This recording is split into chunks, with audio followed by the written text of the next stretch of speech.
Hello, everyone. It's a pleasure to be here. I flew in from Texas, so I'm not used to the cold weather, but it's nice to be in a room with warm people. So today we have a lot of information. So what I suggest is if there's something that interests you, you write it down, because we're not going to be able to go through everything super quickly. I will make the slides available, and then if you have any questions, we'll try to leave time at the end. So just a little bit about me.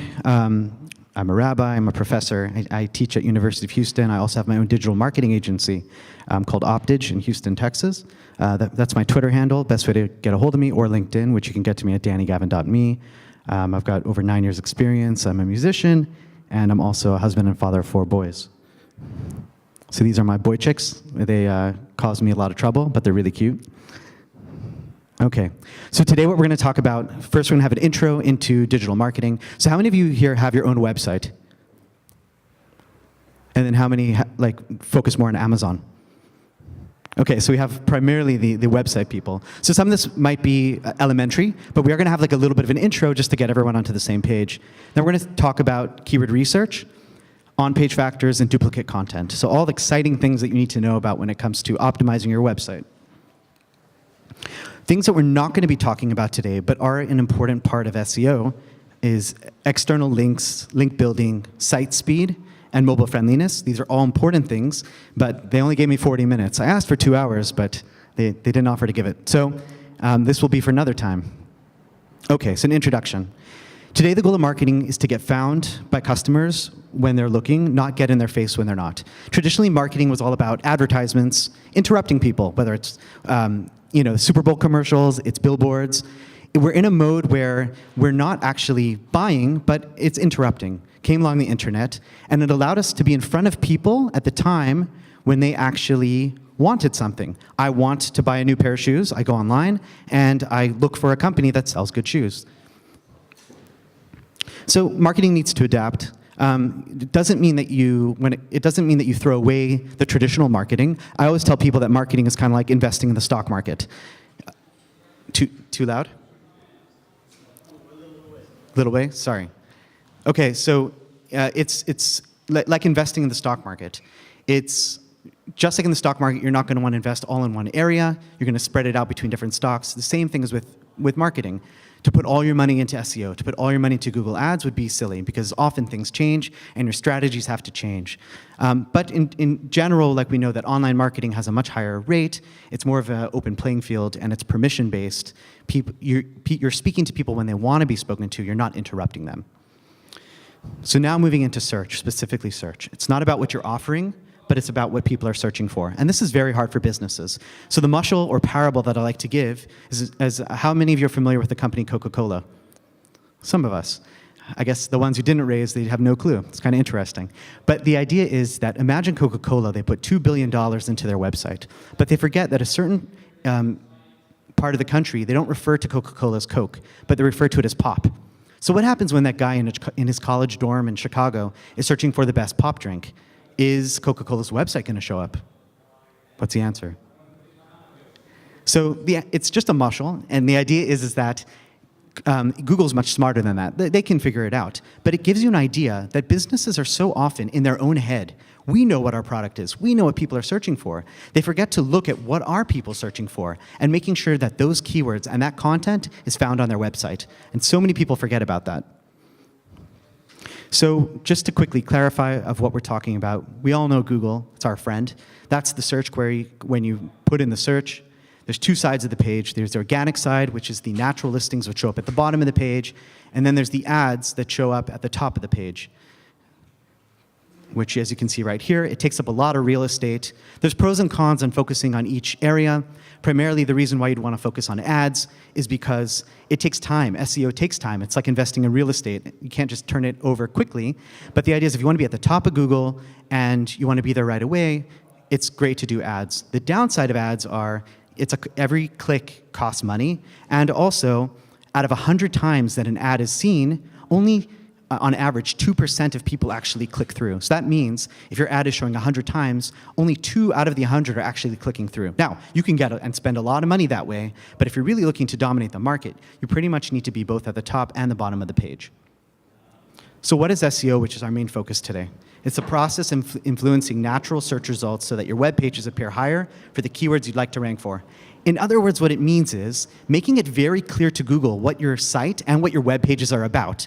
If it's very clear to Google, then when someone is searching for a red shirt and your page is about a red shirt, they'll show. But if it's messy, if Google doesn't know what you're about, then why should they show your page? Or if your page doesn't have all the information that's necessary, there's 100 other pages out there that they could choose from. So how do we do better? But it's also important. It's not a fast thing. It's not about buying keywords. It's not shady, because there's a lot of shady practices when it comes to SEO. And it's not about calling up Google and saying, hey, how can I get to the first page? And why is SEO so important? Let's look at this graph. This gives you an idea of, you can see the numbers on the bottom are the position of the page that your website would be found. So position 1 would be in the top, position 11 would be the bottom. On position 1, you can see the click-through rate is as high as 35%, which means that when the page shows 100 times, 35 people are going to click through. But as the position drops to 2, 3, 4, 5, you can see how that click-through rate drops down. The higher you are, the more likely people are going to click through. The lower you are, the less likely. And that difference from position 1 to 2 is a huge deal. And that's why everyone's so gung-ho about how do we get to the top of Google.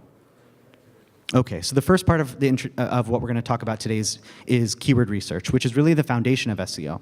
And we're going to have some cool examples and how you can actually do it yourself. So we're going to talk about conducting keyword research, choosing the right keywords, grouping keywords, and then adding contextual keywords. Keywords are the building blocks of search. Search engines keep track of websites and keyword indexes. And search engines measure how keywords are used on the page.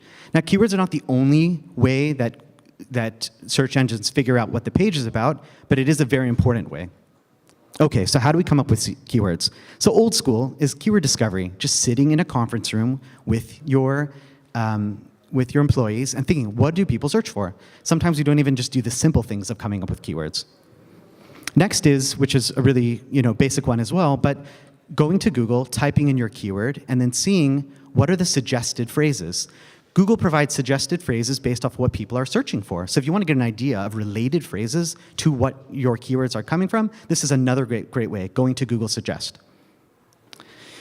Another one is, for example, typing in, where should I office if I'm a startup? So you can see there's a lot of different results here. But sometimes I can uncover questions or concepts which I didn't even know about. For example, there's one here on the bottom right. How important is having a physical office to a young technology startup? Now that's very different than what the questioner wrote, but it gives me a whole nother idea of what content I should write. So sometimes going and actually adding phrases and seeing what comes up, it will give me additional ideas of topics and content that I can write about. This is also a really good one. At the bottom of the page for Google, it shows similar searches that people have made to your search. Now, let's take this one for example. If I'm looking for the best startup incubators in Texas, because that's where I'm from, you can see here that I can get a lot of information. If I don't know anything about the cities in Texas, I can see that it mentions Austin, it mentions Houston, it mentions Dallas. I already know that the content that I should write should be around those 3 cities. Those 3 cities are where the startups are. That's what I should focus on. So this is like information at the bottom of the Google page, which you don't even think about, but it really provides you with a lot of insights of what you need to focus on. The Google related searches at the bottom of the page, Google for a while was testing that even in the middle of the page. So for example, if you clicked on something, went to the website, and then came back to Google, Google started showing those related searches under the result itself. I don't know if they're still doing it, but this was just an example of what they were doing. Another important thing is, or another cool tool is answerthepublic.com. Anyone here use Answer the Public before? We got one guy in the back, so that's good. But what you can do here is type in a keyword, and it will show you all the questions that people have about a certain topic. So much when we deal with e-commerce, we're thinking about our product pages and the keywords on the product pages, but we forget about all the research that people do. And what is the content that I should create to answer those questions that people are looking for? Because people aren't just saying, I'm looking for a Samsung Galaxy 4 for the best price, but sometimes they're looking for what would be the best cell phone for a medical doctor. And so another way of finding great topics is by using this keyword tool or question content tool called Answer the Public. This is a free tool called Ubersuggest. There's a lot of keyword tools out there that cost money, but Ubersuggest is a free tool. And similar concept, you put in a phrase, and they will give you additional phrases that are related. And the nice thing also is it also gives you a difficulty score. We'll talk about difficulty in a little bit, but difficulty is the idea where how difficult would it be for me, for my website, to show up on the first page. And we're going to talk a little bit more about that. But this is another great tool, free, so what can beat that? Other discovery tools, you've got Search Console. I'm not going to go through all of these, but the slide will be available. But these are other cool tools that you can use for keyword research. And then other ideas of coming up with ideas for content and for keywords are these. YouTube is the #2 search engine. Wouldn't it be great? Type in your phrase, see the videos that show up. So it can give you video ideas, but it can also give you ideas for content on your website. Amazon is also a great one. Type into Amazon, what are the products that come up? What are the books that are coming up? What are the different topics that people are looking for? You don't think of that as keyword and content ideas that you can place on your website. Quora is a question and answer site. You can actually do paid search on that now as well, but it's also what are the questions that people are asking. And finally, live chat. One of the most untapped resources is how many people here have a live chat on their website? What you can do is export your the transcripts. And I don't know if any of you are familiar with a word cloud, but you could upload those transcripts into your word cloud, and you can see what are the phrases and the topics that most people are using. Do I have the content on my website that take care of that? So live chat's a really good one that you don't think about. Okay, so now that I have the keywords, because I've got tons of ways to get keywords, starting from tools to many different things, which ones do I choose? How do I know, right? This is the problem a lot of people have. So when choosing keywords, there's 3 essential qualities. One is high search volume, meaning people are actually searching for those keywords. Low competition means it would be easy to rank for it. And then finally, intent. What is the intent behind the user when they're searching for that? And we're going to talk about each one of these factors. Okay, so the question here is choose the keyword with the highest search volume. The top one is cut off, but it says cooking. So how many people think cooking has the highest search volume, meaning most people are searching for it? And don't be afraid. You can raise your hands. Okay, so we have one person cooking. What about cooking recipes? How many people? Oh, okay, and then how many people think cooking games? No hands. So we got one hand, right? So this always works every single time. If I could make money off of it, if I could be a magician, it'd be awesome. But the answer is cooking games. Why is that? Because people are gamers. I mean, that's half the time they're on their phones spending time and playing games. But what does this teach you? That if you don't do the research of what's actually behind the keyword, you might go in the wrong direction. And therefore, you have to see what's the search volume. Okay? It's an important lesson to note. Okay. Next is how easy is it to compete in the search engine's results. So a lot of people look at, when you go to Google, it says, there are about 1 million results for this page. And they look at another keyword and say, there's about 2.5 million results for this page. That's not a good measure. What we care about is the first page. Think of it as, I can give an example from Texas. In Texas, there were white-only country clubs. And if you were black or if you were Jewish, there was no way you could get into the country club back in the day. So the same thing is here. Every first page of Google is a country club. And depending on how strong your website is, that's your key on getting into that website. So you have to see, what does the neighborhood look out? Like, can I move into Flatbush or do I have to stay somewhere else? Same concept. So how do we figure out the difficulty score when it comes to ranking? So the first way is Google has a keyword tool, which you actually have to have an AdWords account in order to use it. But as you can see, it has more of it's an average. The competition is like high, medium, low. It's important to note that a lot of people use that as their measure of, is this a difficult keyword to rank for or an easy? And that's wrong, because the high, medium, low that Google's keyword tool provides is for a paid search perspective, not from an organic perspective. So you don't really want to use that. Rather, you want to use like a tool like Ubersuggest, where you can see that it has a paid difficulty, but it also has a SEO difficulty. And usually that SEO difficulty is from 0 to 100. How difficult would it be to rank for this page? And you get the most data when you've got a bunch of keywords. I've got 10 keywords. Let me look at the difficulty score of all of them, and then I can determine which is the one that I should go after. So it's more of a relative score, which you have to focus on. And here's just another example from Ubersuggest, where you click and it will actually show you all the websites that are ranking for a particular keyword and their individual difficulty scores. Keyword Finder is another tool which provides a difficulty score. And here's just, so for when it comes to competition, you can use Ubersuggest or KW Finder. There are also paid tools like SEMrush, Moz, and KeywordTool.io, which give you those competition metrics. And don't be scared about this. The idea is that you want to start small. Like, you might sell 1 million products, right? But focus on your top products and do it slowly. This is not an all or nothing deal. A lot of people get scared, like, I don't even know how to start. But at least if you start somewhere, it's better than nowhere. Now, next is intent, and the concept is long tail keyword. And the idea is, so often, like, CEOs will tell me, I want to rank 1 for men's jewelry. But so does everyone else want to rank for men's jewelry. And just because someone is searching for men's jewelry doesn't necessarily mean that they're ready to buy right now. But if they're looking for a necklace that has a gold coin on it for the best price, that phrase is a lot more clear to that they actually want to buy. So just if you look at this chart, you can see that when it comes to long tail, phrases with a lot more keywords, I would say 70 to 80% of Google searches are those phrases. So let's try to focus on the longer tail instead of the shorter tail. So let's just look at that, the benefits of targeting long tail keywords. It's less competition, but higher conversion rates than the obvious keyword phrases. It accounts for over 70% of all search queries, and they usually tend to be used by the people about to buy.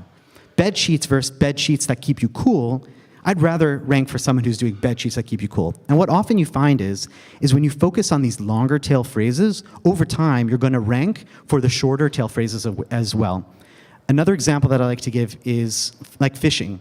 Would you rather go fishing with a fishing rod and get a big shark, or would you go with a big net? And with a big net, you might get a lot of little fish, but all that little fish is going to add up to a lot more than just that one shark. And that's sort of the concept. So now that I have these keywords, I know their search volume, I know their competitive score. What do I do now? Now I want to go ahead and group these keywords. Think that you'll be focusing on one product page or writing one blog post for each group.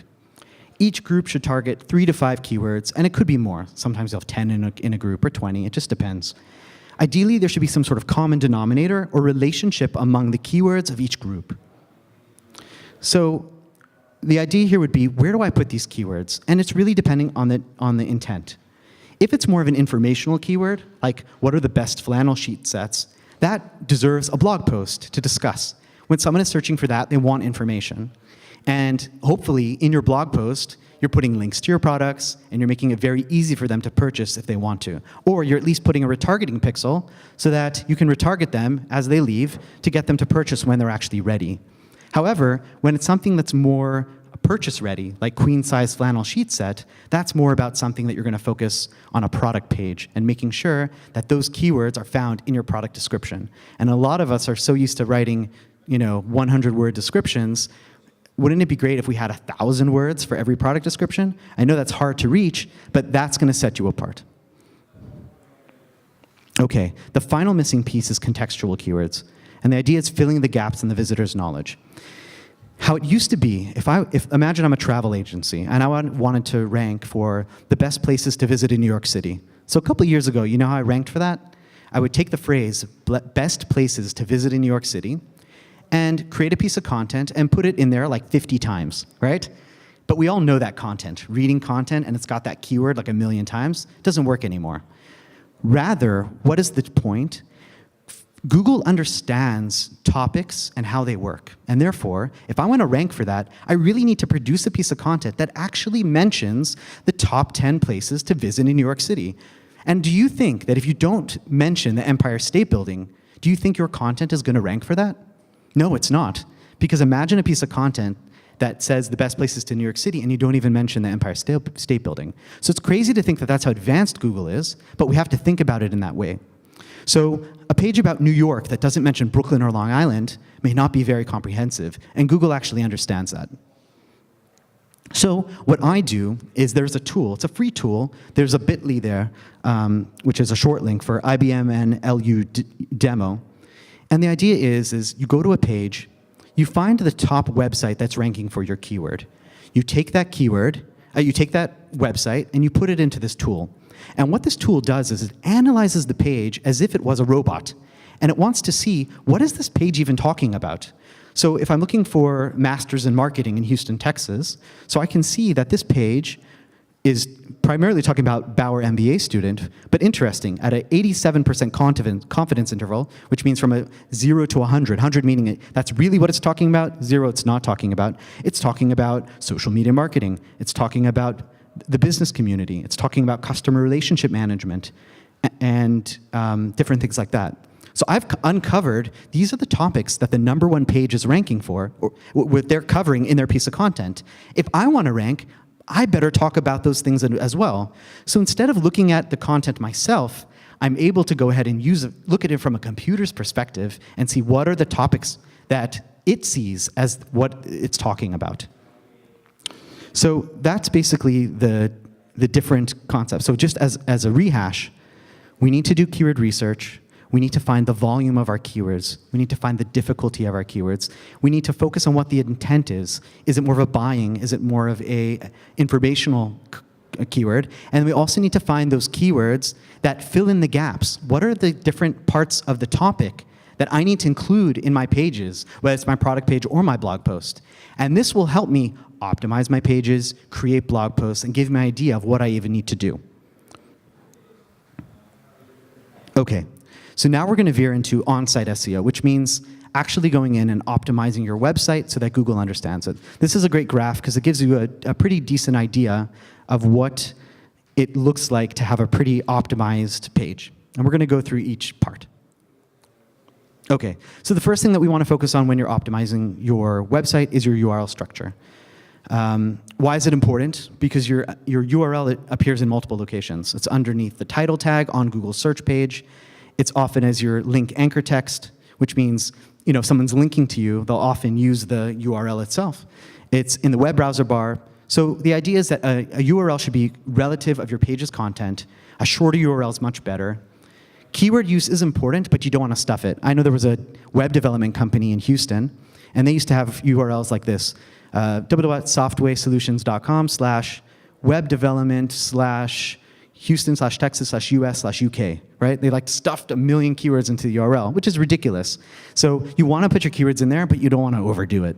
You want to try avoiding symbols or numbers. A lot of e-commerce platforms, by default, they don't give you SEO-friendly URLs. So you'll have www.aol.com/12345. You really want to make sure that you're actually using text in your URLs. And you want to use hyphens to separate keywords, not underscores. A lot of people have that issue in their e-commerce platforms. An underscore is where the line is at the bottom, a hyphen is in the middle. And the reason is because when you put a hyphen, Google understands that it's 2 separate words. When you put a hyphen, it's actually make it into 1 word. So if you have red shoes, Google understands it's red and shoes. If you have a hyphen, it would be red-shoes, which is not really anything. Next, title tags.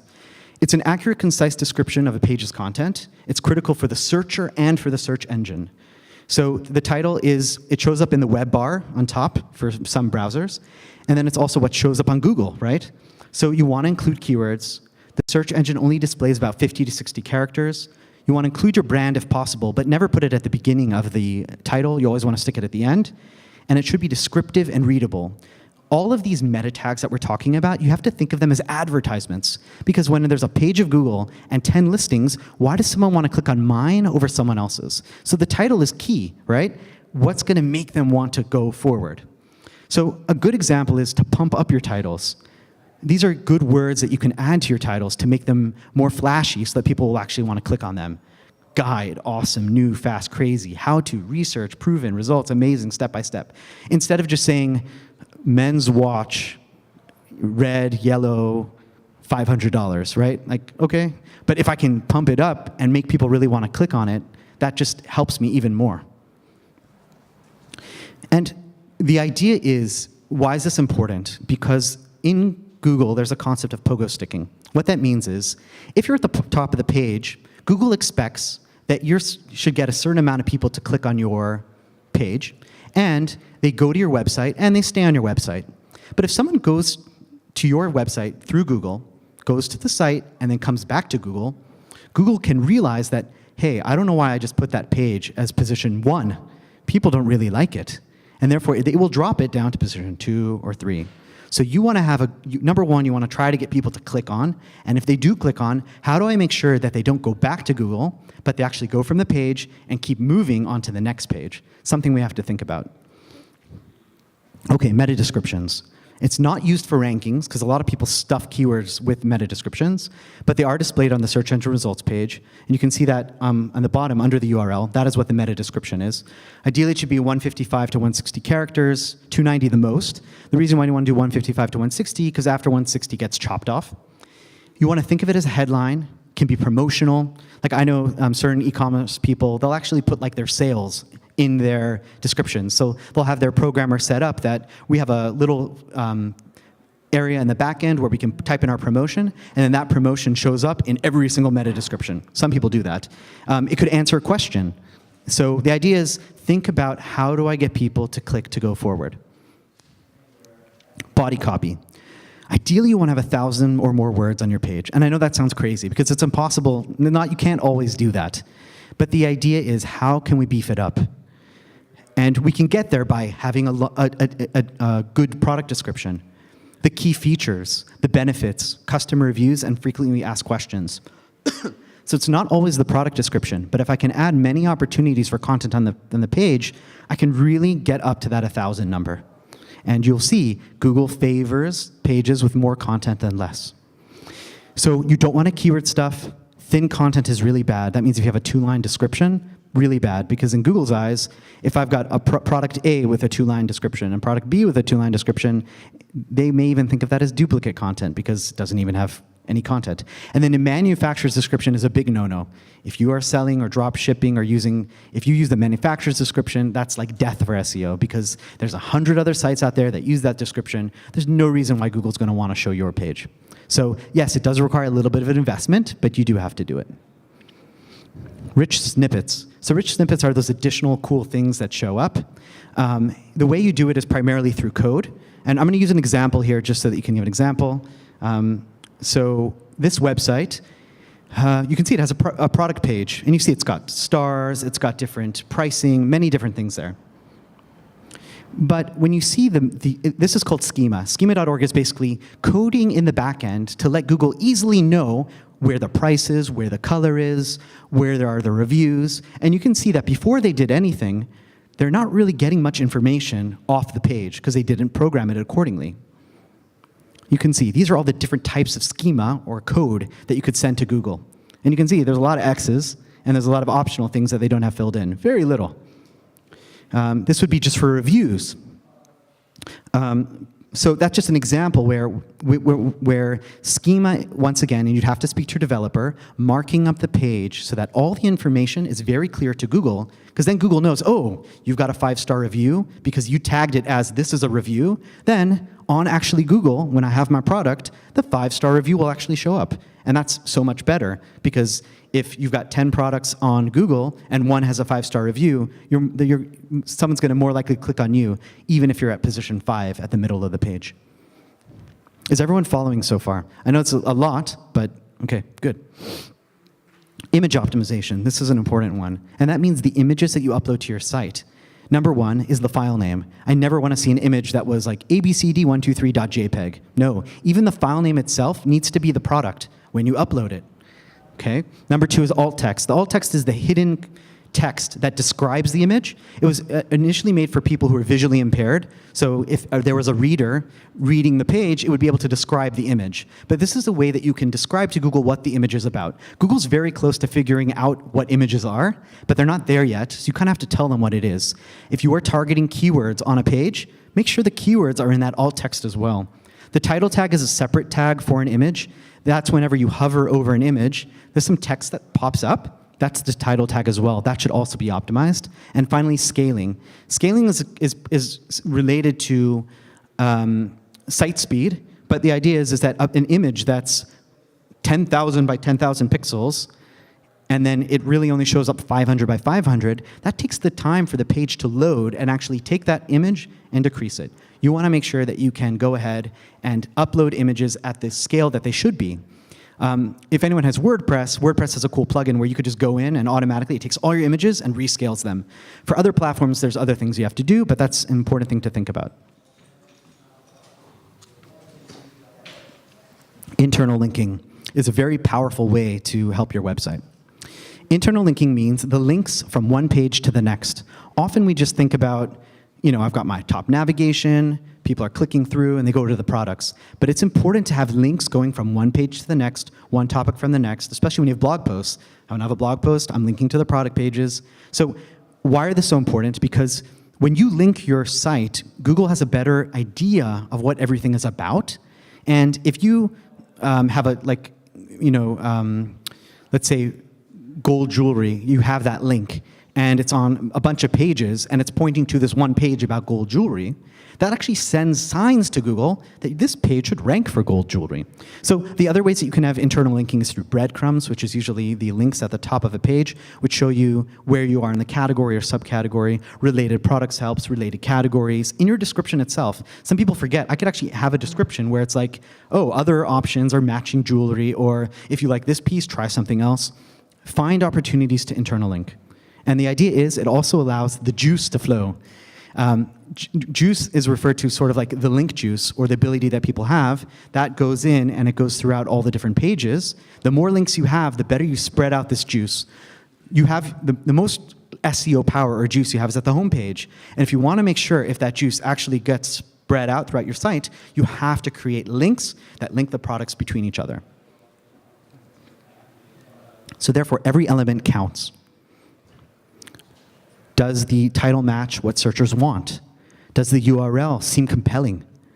Do you get the brand drop down? That doesn't always happen. Is your result fresh? Do searchers want a newer result? This is an important one.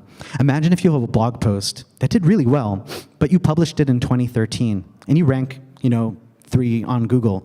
But suddenly, your competitors just put a new blog post in 2019. You know yourselves, if you go to Google and you see there's 2 pieces of content, what would you rather click on? A blog post from 2013 or 2019? So something that people even forget about is going into your old blog posts that did well, updating them a bit, and republishing them for today's date. I actually did one last night. But you have to, and it's kind of like we think that, oh, set it and forget it. It's not set it, forget it, because even that date in there is going to make a big difference. And then does the description create curiosity and entice a click? And do searchers recognize and want to link your domain? Do people know about your brand?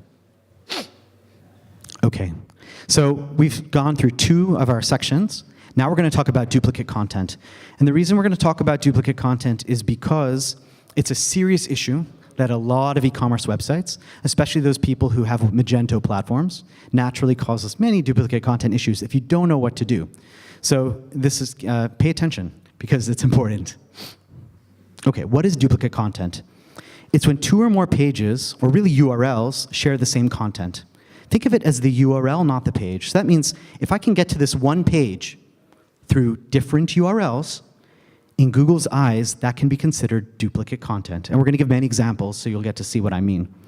It's often unintentional, especially when you're coming to dynamic websites. And the history is, think of it as, where did duplicate content even start? My family has started an e-commerce website in 1999. And at that time, I think they set up like 5 different websites for the same thing.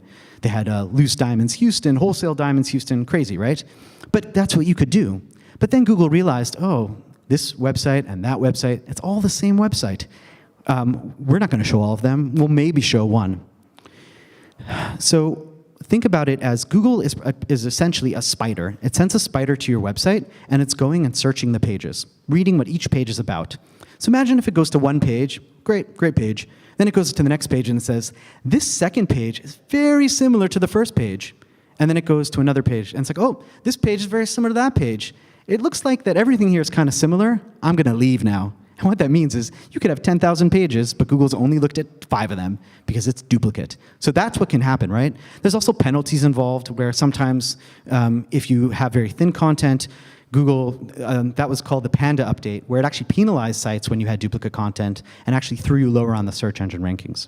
But that's what crawl budget and indexation cap is. The spider is going to only have so much patience, and you got to worry about that, and that's the Panda penalty, where there's even penalties that are involved. There's three broad categories when it comes to duplicate content. There's true duplicates, same content and same domain, which means on the same website, you got the same content. There's near duplicates, which means almost the same content and the same domain. A good example would be a red iPod and a yellow iPod. If you have 2 pages on your website for the red iPod and the yellow iPod, how often do you think that those descriptions are going to be different? Not very different. So that's kind of similar, right? Could be an issue. And then there's cross-domain duplicates where 2 different websites and there's different content. And all of these are duplicates that we have to deal with. So how do we fix duplicates? So I've given you a nice little way to remember, 2RBC, which stands for remove, redirect, block, and clarify. And we're going to first go through the fixes of what can I do to fix, and then I'm going to go through examples of the issues. So you first the solution, and then the problem, and then hopefully you'll understand it a little bit better. Okay, so the first way is remove. If you've got duplicate content that's a problem, you want to remove that page. What happens when you remove a page? Ideally, you want to have a 404 page. How many of you are familiar with 404 pages? Right, it basically means this page is not found anymore. And a lot of people don't take advantage of the 404 page. You can do some funny things with 404 pages. But you can also have a search bar on there, products that are related, many things that you can do. But one way to take care of content is have a 404 page. The best thing to do really is to redirect, which we're going to talk about soon, to a different place. But 404 is something that we have to think about. But ideally, you want to redirect, which we'll go to the next one. The next one is a 301 redirect. 301 redirect is a way that if your page does not exist anymore, you tell the server that this page doesn't exist, let me now send them to somewhere else. Now, why do you want to redirect a page? Like, think about it. I had a product, I don't sell it anymore. Like, what's the big deal? And the idea is 2. Number 1 is user experience. If a person is coming to my site and the product doesn't exist anymore, and more often than not, they're just going to leave the website, right? But if you can redirect them to a similar product, or at least to the category page, that experience is going to be so much better. The other one is important is link juice, which means if there were any links going into my website to that product, and now that page doesn't exist, think of it as taking water with a cup and pouring it on the floor, right? That's a big issue. All that juice, all that power that I'm getting is on the floor. However, if I redirect it, if I'm a plumber, and I create a pipe to a different page, then that juice is going to be spread to somewhere else. And that's why it's really important. Another time that 301 redirects is used is with site, right? If you move from one platform to the next, you want to make sure that you're redirecting your old URLs to the new URLs. Something people don't think about always. Next one is block. There's a file called the robots.txt file where you can actually tell Google Spider where they can and where they can't go. So let's say I created a path on my site for doctors, and I made a path on the website for lawyers, and the content on those 2 are very similar. But I only really need the one for doctors to show up on Google. I could then block the spider from even going to my page about lawyers. The next thing is similar to the robots.txt, which is a main file. There's meta robots files, which are a little tag that I can stick on a page that says, do not index. So even though the spider sees it, I tell Mr. Spider, please, Mr. Spider, do not index this, forget about it. Now, the most powerful thing, and what is suggested in many ways, is called the canonical tag. And what the canonical tag basically does is it's a signpost. And it says, although, Mr. Google, the URL at the top of the browser is so-and-so, but I want you to consider this page as if it's part of a different page. So imagine you have 2 very similar pages. I can tell Google that page number 2 should really, it's connected to page number 1, and therefore don't consider it as 2 pages, consider it as 1 page. So the example would be if I have ecommerceshop.com/refrigerator/red, and then I have refrigerator/blue, refrigerator/green. Instead of telling them, hey, there's 3 different pages, really group up all the power of these pages all to just /refrigerator. And you can actually tell Google what to consider when you've got multiple pages and are very similar. What is the main page that they should consider? And often we have a lot of variance on a product. This is something that you have to do. Okay, so now that we've talked about the fixes of what you do for duplicate content, let's talk about the examples of where you can have duplicate content. The first one is a very one that's kind of obvious, but no one really knows about it. You ever notice how sometimes you can get to your website www and sometimes without the www? Did you ever think that it was an issue? No, not really, right? Well, maybe, right? We got one person there. He's like, yeah, I know that issue. But the idea is, once again, this is two URLs that are going to the same exact page. In Google's eyes, you have two different websites. So all the power is spread into two areas. It's pretty crazy, right? So what you want to do is you want to make sure that you redirect to one version. There's no right way. It could be either choose the www, choose the not www, but pushing everything to the one version, that is going to help you. Okay? The next one, staging servers. Often we're building a new website, or even if we're not building a new website, where we make our changes on a staging site, and then we go ahead and we move to the live site. I've seen where people's staging sites get indexed by Google. So Google actually finds them.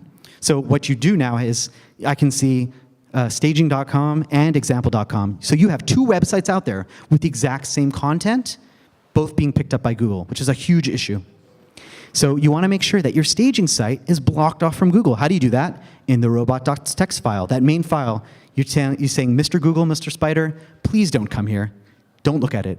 But what you do have to keep in mind is, when you push the site live, make sure to remove that file. I don't want to tell you how many sites I've seen where they're like, we don't get any traffic. You know why? Because they're blocking Google from coming there. It's pretty crazy, but it does happen. Duplicate paths. This is something which you see in Magento and some other sites, where a product is found in multiple categories. So I can get to the iPad 2 through electronics, through Apple, or through tag favorites, iPad 2. What's the problem here, guys? Everyone is so shy. In New York, you're supposed to be boisterous, right? I'm not impressed. But say it again? Duplicate pages. Yes, but you kind of just read it. What I wanted to hear is different URLs going to the same page. It's not really duplicate pages. It's the same page. But the problem is there's different URLs for the same page. And we have to make sure to clarify to Google, what is the main URL? Or do I want to block the other ones? Do I want to simplify to make sure that I only have one path? These are things you have to think about and ways to fix your website. But we don't think about this. So you would use the canonical? So, I mean, one way is to simplify your URLs, where don't even use the category in your URLs. But there's pros and cons of doing that. You could do the canonical, where choose the one version that you want to show up, and that will be the one. You could block. So I personally think about using the canonical in the correct way and in the proper way. You got to be careful how you do it. But either canonical or just simplify your URL structure so that you don't have to have all the categories show up. But once again, there's pros and cons with that. And if anyone has questions, they can always ask me. Search sorts or filters is another important one. We don't even think about this. But once again, two URLs that pretty much go to the same page. And if Google is indexing both of them, we've got duplicate content. So once again, canonical tag would be important here. What would my canonical tag be for the one on top? I would say, hey, Mr. Google, I want this to be double.example.com, search.php, question mark, keyword equals iPad, right? So therefore, if you had sort descending, it would know, don't worry about it. The real URL is keyword equals iPad. Now, when it comes to site search, there's a whole other conversation of should I let my search pages actually index in Google? Something to think about. But theoretically, this is the idea where if you've got two URLs, we need to find a way to clarify or to redirect or to block with Google. Here's that variation which we were talking about. You've got your iPod Nano, blue, red, and the URL actually changes when you look at the different colors. Now, if your descriptions are really that different, then you don't have a problem. But most of the time, it's pretty much the same thing. And therefore, you have to make sure that you are, here would be a good example, the canonical tag, to make sure that what Google sees, that tag on all three pages says double.example.com/product/iPod/nano, even though the URL says blue, but really, where does it belong to? Just /iPod/nano. Search pagination is another one, where you've got page 1, page 2. When it comes to search pagination, there's some other tags as well, but once again, the same concept where you've got similar content, you need to make sure that you take care of it. And here is the other sort of tag that you have, but it's called the relationship preview and relationship next. And the concept here is you let Google know that this is a page in a series of pages, even though we're on page 2, but there's a page 1 before it, and there's a page 3 after it. So please think of this as one huge page, not as 10 separate pages. That's one way of dealing with it. Other ways of dealing with it are people will, instead of having paginated, they'll have one page that shows all the products on one page, and then they'll just make sure that the canonical tag focuses on that one page with all the products. So that is the presentation for today. I hope you enjoyed it, want to learn more, but please don't walk away because we are going to be doing questions, and I think the questions will be even better than the presentation. These are just some of the clients we've worked with, soft sell, and these are the services we have, but I'm here for answering questions and different things like that. I want to thank you very much. Let's open it to questions about your website. Sure. Yes, I don't like to oversell, but yes. Go ahead. Good question. Okay, so if you have like keywords in your Instagram and your Instagram is linked to your website, is it catching those keywords in the Instagram posts or? So the question is, if you're using keywords in your Instagram posts, is that going to help your website? So the answer is those are really like two different platforms. So yes, it's important to use keywords in your Instagram so that people on Instagram find it, but there's really going to be no relationship where if I use keywords on my Instagram, my website will now rank for those keywords. They're pretty much two separate platforms. No, but what if the Instagram's on your website? Oh, if the Instagram's on your website. So more often than not, when you use a plugin for Instagram on the website, you're using like an iframe. And an iframe means, think of it as like you're putting a bowl on the table and you're putting an apple in the bowl. And then the spider's running across the table. The spider can't go into the bowl and see the apple. They just see that there's a bowl there. The same concept where they see that there's something there, but they can't really read what it is. So if you can find a way to actually embed the content so that the spider can read it, then that's a cool way of adding content. But more often than not, those plugins are using iframes where Google doesn't really see them. So it might be better just to create new content as blog posts? Exactly. Ideally, if you're an organized blogger, for every Instagram post that you have, ideally you'll have a blog post that's related to it, so that you can focus on it in that way. Any other questions? All right, we'll go here and then we'll come to you next. Yes. Can you talk a little bit about how using paid search on Google might affect your organic traffic and how that might affect also vice versa? Sure. So the question is, doing paid ads on Google, like we showed at the beginning, how does that affect your organic rankings, and then vice versa? If you're doing well in organic, how will that affect paid? So it's a known fact that there really is no direct relationship. You could spend $1 million on ads a year, but that doesn't mean that you're going to do well with organic. It's clearly stated. However, there are studies that show that when you have both, when you're viewable on the ad and on the organic, you often do better. You get what I'm saying? Now, it's not going to cause you to rank better, but if people see your brand here and there, it's more likely that they're actually going to click through and move forward. Okay? So I hope that answered. There was a question in the back? Can you talk a little more about keyword grouping and maybe some of the methods you use, like keyword topic grouping? Sure. So when it comes to, the question is keyword grouping. Talk a little bit more about how you group keywords. So there's two ways. Number one is, think of it as a product, right? What are all the different, sort of like let's see, jewelry with, men's jewelry with I'm trying to think. So the idea is you want to find a common phrase that is shared among the different keywords, and that's one way of grouping, so that you have the main phrase, and then what are all the adjectives or descriptors that are going to be added to that? And then you get a really good idea of this topic in general, what are all the different phrases they use.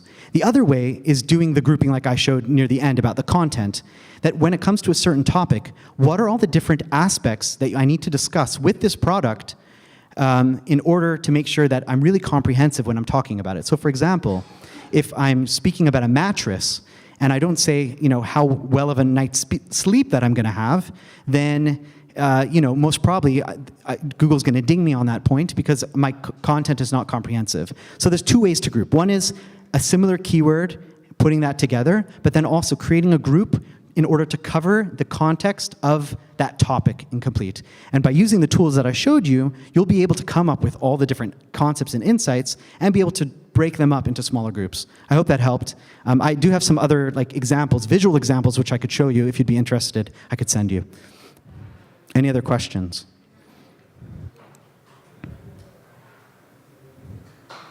All right. Well, it's been a pleasure. If anyone has any private questions that they want to ask, you can definitely come up to the front and let me know.